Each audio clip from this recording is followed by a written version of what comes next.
25 থেকে 60-এর মধ্যে যারা 3000 টাকার কম ভাতা পান, ধরুন উইডো পেনশন 1500 টাকা এই মাস থেকে হয়েছে, গত মাস পর্যন্ত ছিল 1000 টাকা, তাদেরকে হায়ারটা দেওয়া হচ্ছে, 3000 টাকাটাই দেওয়া হচ্ছে অন্নপূর্ণা যোজনাতে। এই ধরনের যত স্কিম 25 থেকে 60 মহিলাদের রয়েছে, যারা 3000 টাকার কম পান বিভিন্ন ভাতা, তাদেরকে 3000 টাকার অন্নপূর্ণা যোজনার ভাতাটাই দেওয়া হচ্ছে। এক্ষেত্রে দুটি ক্ষেত্রে আমরা শিথিল করছি। একটা হচ্ছে দিব্যাঙ্গ ভাতা যারা পান তারা দুটো ভাতাই পাবেন।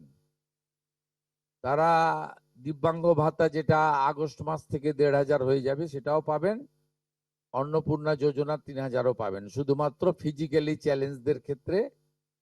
আর পিএম কিষাণ সম্মান নিধির ক্ষেত্রে, এই দুটি ক্ষেত্রে আমরা এটাকে শিথিল রাখছি। এছাড়াও এর আগে যেটা অনেক মহিলার নাম বাদ চলে গেছিল, 3 কক্ষ বিশিষ্ট বাড়ি, এটা গ্রামের ক্ষেত্রে এক্সাম্পট করে দেওয়া হয়েছে। গ্রামের ক্ষেত্রে কোনো বাড়ির সংখ্যা রাখা হয়নি, শিথিল করে দেওয়া হয়েছে। অর্থাৎ গ্রামীণ এলাকার মহিলারা এবারে আরো বেশি সংখ্যায় সুযোগ পাবেন। তাদের ক্ষেত্রে, গ্রামীণ ক্ষেত্রে 3 কক্ষ বিশিষ্ট বাড়ি, যেটা জুলাই মাসে ওই ক্রাইটেরিয়াটা থাকার কারণে অনেকে বঞ্চিত হয়েছেন, এবারে আর বঞ্চিত তারা হচ্ছেন না।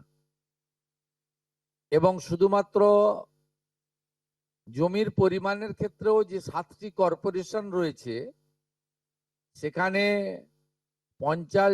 শুধুমাত্র 50 ডেসিমেলের বেশি জমির মালিকানা যারা কর্পোরেশন এলাকা, কলকাতা হাওড়া কর্পোরেশন এলাকা 7টি, পৌর এলাকা এবং গ্রামীণ এলাকাতে ছাড় দেওয়া হয়েছে জমির পরিমাণের ক্ষেত্রে। এর ফলেও আরো অধিক সংখ্যক মহিলা, গ্রামীণ মহিলারা বিশেষ করে, এবারে আপনার অর্থ পাওয়ার ক্ষেত্রে সুযোগ পাবেন।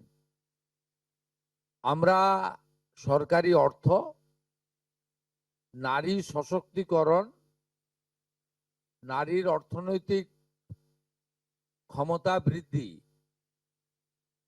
এই লক্ষ্য রেখে প্রকৃত প্রাপকদেরকে আমরা দেব।